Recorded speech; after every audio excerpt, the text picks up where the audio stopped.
కన్యా రాశి వారికి నవంబర్ 21 నుండి నవంబర్ 30 వరకు గోచార ఫలితాలు ఏ విధంగా ఉంటాయనేది సశాస్త్రీయమైన పద్ధతిలో తీసుకునే ప్రయత్నం చేద్దాం. జన్మంలో కేతువు యొక్క సంచారం జరుగుతోందండి. అంటే కన్యా రాశిలోనే కేతు యొక్క సంచారం జరుగుతోంది. కన్యా రాశిలో కేతు యొక్క సంచారము శుభప్రదమైనటువంటి ఫలితాలను ఇవ్వజాలదు. ఇక్కడ ఏంటంటే మన ప్రవర్తనలో బాగుండదు, మన ఆలోచన బాగుండదు, మన శాస్త్రాలు బాగుండవు, ఆరోగ్యంలో కూడా కొంచెం ఇబ్బందికరమైన పరిస్థితులు ఉంటూ ఉంటాయి. ఈ విధమైన ఫలితాలన్నీ కూడా మనకి కేతు జన్మరాశిలో ఉన్నప్పుడు ఇస్తుంటాయి.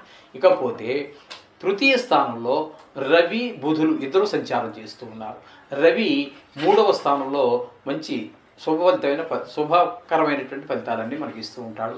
అలాగే అన్నదమ్ముల యొక్క సహకారము, ఉద్యోగ స్థలంలో మన తోటి పనిచేసేటువంటి వారు, మన కంటే పెద్ద స్థాయిలో ఉన్నటువంటి వారు, క్రింది స్థాయిలో ఉన్నటువంటి వారు, అలాగే వృత్తిలోను ఉద్యోగంలోను చుట్టుపక్కల ఉన్నటువంటి వాళ్ళు అందరూ కూడా సహాయ సహకారాలు బాగుంటాయి. ఏదైనా ఒక మంచి పని చేయాలి అని అనుకుంటే ఆ పని మీరు మొదలు పెడితే దాన్ని పూర్తి చేయటానికి అది పూర్తి సహాయ సహకారాన్ని ఈ సూర్యభగవానుడు ఈ కన్యా రాశి వారికి అందజేస్తాడు. కాకపోతే తృతీయంలో బుధుని యొక్క సంచారం మాత్రం ఇక్కడ మనకి ఏదైతే రవి గురించి అనుకున్నామో తద్భిన్నమైనటువంటి ఫలితాలన్నీ 3వ స్థానంలో బుధుని యొక్క సంచారం మనకి ఆ విధమైనటువంటి వ్యతిరేక ఫలితాలన్నీ ఇస్తూ ఉంటుంది.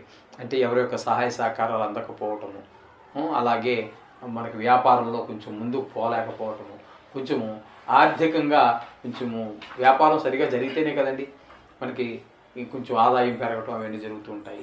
ఇటువంటివన్నీ అలాగే మీకున్న మేధస్సు చాలాసార్లు మీరు మీ మేధస్సును ఉపయోగించి బయటపడగలుగుతారు. కానీ ఇప్పుడు ఈ బుధుడు సంచారం తృతీయ స్థానంలో జరిగేటప్పుడు మాత్రం మీకు మీ తెలివితేటలు ఏ విధంగానూ పనికిరావండి, మీకు ఉపయోగం లేకుండా పోతూ ఉంటాయి. తృతీయ సంచారం వల్ల కలిగే ఫలితం అది. ఇకపోతే చతుర్థ స్థానంలో శుక్రుని యొక్క సంచారం చాలా శుభప్రదమైనటువంటి ఫలితాలన్నీ ఇస్తూ ఉంటుంది. శుక్రుని యొక్క సంచారం మనకి మీ అమ్మగారి యొక్క ఆరోగ్యం బాగుండటము, పెద్దవారి ఇంట్లో ఎవరైతే ఉన్నారో వారి యొక్క ఆరోగ్యం బాగుండటము, అలాగే పిల్లల యొక్క విద్య అవి బాగుంటాయి. అలాగే రియల్ ఎస్టేట్ వ్యాపారస్తులకు కొంచెము అనుకూలమైనటువంటి ఫలితంగానే వస్తూ ఉంటాయి వాళ్ళందరికీ కూడా. అలాగే వాహన సౌఖ్యం ఉంటుంది, మంచి ఆలోచనలు వస్తాయి, మంచి సౌఖ్యం ఉంటుంది. ఆలోచన తగినట్టుగానే మన యొక్క నడవడిక అంతా కూడా చాలా బాగుంటుంది. వీరికి శుక్రుడు అనుకూలం కాబట్టి లలిత కళల్లో ప్రవేశం కానీ ప్రావీణ్యం కానీ ఉన్నట్టయితే దాన్ని కూడా అది మీకు చాలా చక్కటి ఫలితాలనే శుభప్రదమైనటువంటి ఫలితాన్ని ఇస్తుంది.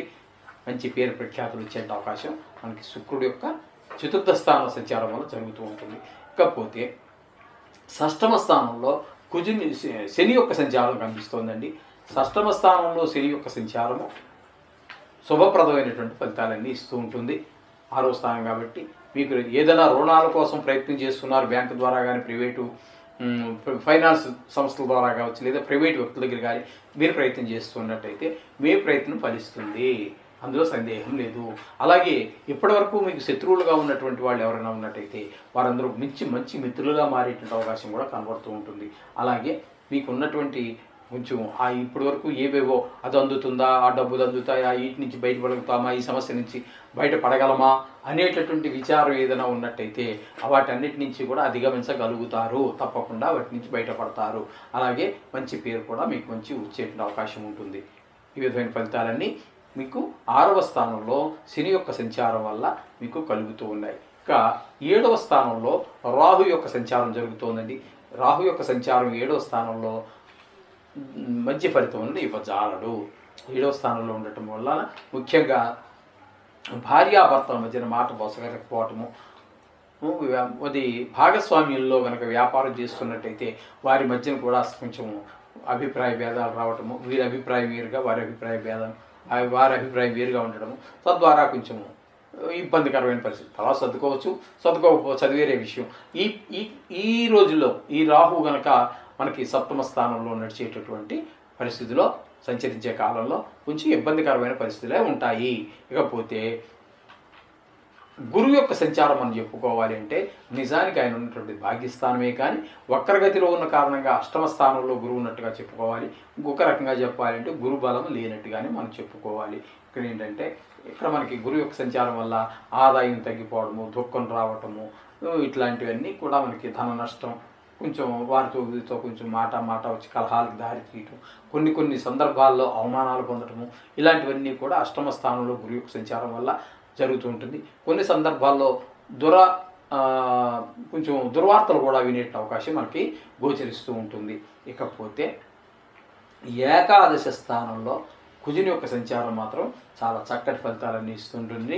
ఇక్కడ ఈ ఏకాదశ స్థానంలో ఉండటం వల్ల లాభం, అంటే మన వృత్తి వ్యాపారాల్లో లాభం రావటము, అలాగే అన్నదమ్ముల మధ్యన ఒక ఐక్యత, అలాగే ధనాన్ని బాగా సంపాదించగలగటం, వ్యవహారం ఏదైనా మొదలుపెట్టినట్టయితే అందులో నైపుణ్యం, ఇట్లాంటివన్నీ కూడా మనకి ఈ కుజుని యొక్క సంచారం వల్ల కొంచెం అంత కోపం, ప్రతిసారి ఉన్నంత కోపంగా కూడా ఈ ఏకాదశ స్థానంలో సంచరించేటటువంటి కాలంలో, కుజుడు సంచరించే కాలంలో ఆ కోపం తగ్గటం, దాన్ని మనకి అనుగుణంగా దాన్ని మలుచుకోగలగటము, ప్రతిదాన్ని కూడా అక్కడ ఉన్నటువంటి పరిస్థితి ఎట్లా ఉన్నా దాన్ని మనకి అనుగుణంగా, అంటే ఈ కన్యా రాశి వారు దానికి తదనుగుణంగా వారికి అనుగుణంగా వారిని మలుచుకోగలగటం, ఇలాంటి పరిణామాలన్నీ జరుగుతూ ఉంటాయి.